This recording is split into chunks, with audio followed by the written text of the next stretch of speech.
शिरूर पोलिसांनी आंतरराज्यीय सराईत चोरट्यांच्या टोळीचा पर्दाफाश करत तब्बल 9 चोरीचे गुन्हे उघडकीस आणलेत।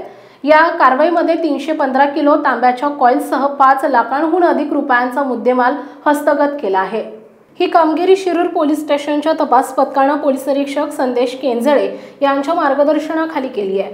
4 जुलै 2025 रोजी रात्री आंबळे तालुका शिरूर येथील गट नंबर 579 मधून 100/22 केव्ही ट्रान्सफॉर्मर मधील सुमारे 50 किलो तांबे असलेली कॉईल अज्ञात चोरट्यांनी चोरून नेली होती।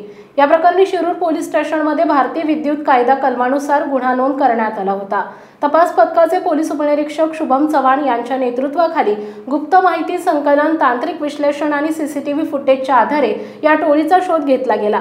गुप्त माहितीच्या आधारे चिखली पुणे येथे सापळा रचून मारुती सुझुकी SX4 या वाहनासह 3 संशयितांना ताब्यात घेण्यात आले। यातील 3 आरोपी लवकुश गौतम, मोहम्मद खान, मुजाहिर खान या आरोपींनी राहुल गुप्ता आणि लवकुश मिश्रा पूर्ण पत्ता माहित नाही यांच्यासह मिळून एकूण 9 गुन्ह्यांची कबुली दिली आहे। त्यात 315 किलो तांबे, अंदाजे किंमत 2,50,000, चोरीत वापरलेली SX4 कार अंदाजे किंमत 3 लाख असा एकूण 5.5 लाखांचा मुद्देमाल या कारवाईत जप्त करण्यात आला आहे।